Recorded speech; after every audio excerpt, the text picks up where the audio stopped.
Дали снимам? Се снима. Добро вечер на сите.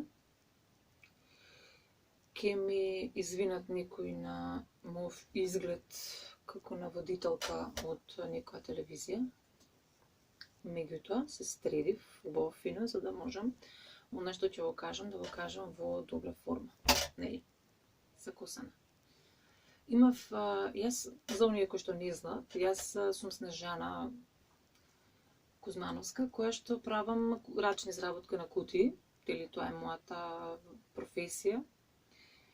Меѓутоа, меѓу другото, сум и нели човек кој што секогаш чита по групи и секад слуша информации, има свое мислење да си каже.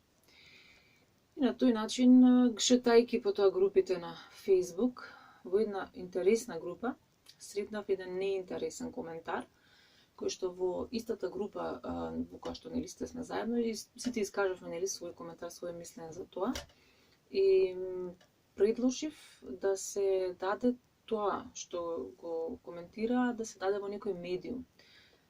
Било каде, Канал 5, Сител, Македонска телевизија и слично, било каде, меѓутоа од друга страна си помислив дека додека ние чекаме се така на медиумите нели да се објавува, работите си секогаш си стојат во место и ништо не се случува. И нели наспроти претходното видео каде што зборував колку прекрасен медиум е YouTube, кој го видел знае или се сеќава, не е важно. Си рекол во себе зошто јас да не снимам видео едно за на YouTube, за да на тој начин со еден мој мал допринос, значи во целата ситуација, да ја извлечам ситуацијава на онаа страна на која што сметам дека е правата страна. Имено се работи за една група која што се вика, си напишав лифче, пошто немам доволно технологија моментално да покажам со фотографија од каде и што е, ама тој што сака може да види. Групата се вика, на Facebook постои група Сончогледи кон сонцето за видлива и невидлива попреченост. Со сончогледче. Тоа е една, како да кажем, една кампања на многу мајки кои што имаат деца со попреченост. Нели имаат на Facebook своја група и навистина знаете, сигурно некој од вас слушнал, се борат луѓето. Бидејќи сакам да дадам до знаење дека сум на нивна страна, онака како што јас можам да помогнам, тоа би било вака, затоа го правам видео. Имено се работи за следниот пост. За следниот пост, кој што можете да го најдете ако ја отворите групата, и оди вака. Имало некој коментар, предлог да се стават децата со посебни потреби во клон градинка со нели секојдневие деца што ги носат во градинка. И некоја госпожа го искоментирала следно, дека како вика бе децата со посебни потреби и клон градинка на едно место, со почит кон децата и родителите, но што ќе гледаат, вика, децата од градинка, каква слика ќе имаат пред нив секојдневно. Доколку ви треба сакам да се нашалам, ама не е за шалење работата воопшто.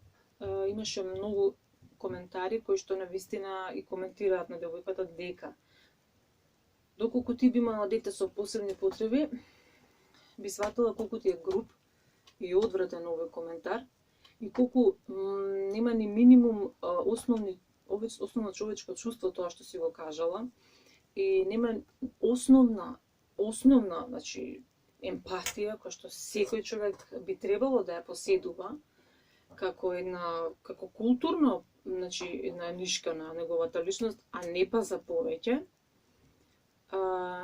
Нормално јас кажав нели дека мојот предлог беше тоа.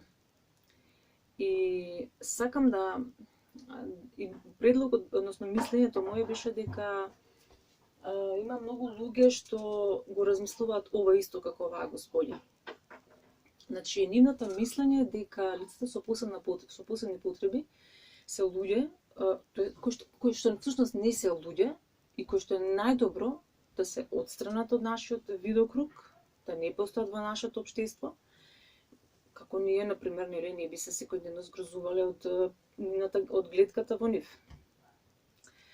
Ќе бидам кратка, значи немам повеќе време, бидејќи јас всушност ова го снимам видео во текот на моето работење и имам и други обврски, ќе бидам кратка и ќе кажам дека редно време и крајно, ако не и поминато време, да можат сите луѓе што еден ден ќе дојдат во иста ситуација, дали да бидат или да не бидат, да престанат со омалуважувањето на луѓето со пречки, со потешкоти во животот околу нив, затоа што мала е границата да се најдеш и ти еден ден од таа страна, да и тебе ти треба помош, па некој да ти каже, не можам јас на тебе да ти помагам. И затоа што тие луѓе се луѓе, како и сите нас, значи луѓе на кои што им треба помош, и доста е веќе од било какво арогантно понижување на било ког од вашата околина. Прости сте, мизерни сте, значи, буквално го вадите оно најлошото од луѓето, што би се рекло, кога би требало некој вас да ве коментира. Значи, да не е потребен погрди зборови. Пробајте да работите малку на себе. Еве, моментално сите ние што постиме, што се трудиме да постиме, всушност не само со храна, туку и духовно, нели, да работиме на себе, значи всушност тоа е како една работилница, нели, постот додека трае, работиме на себе, нели, работиме да се смениме на подобро. Се надевам дека еден ден идејата за самопроменување ќе ги допре таквите копита и навистина овој свет ќе го направиме само на тој начин подобро место за живење, а не со ваквите ставови и при тоа ќе кажуваме со почит кон децата и родителите. И ја се дупнавте од почит. Пријатна вечер на сите и бидете добри.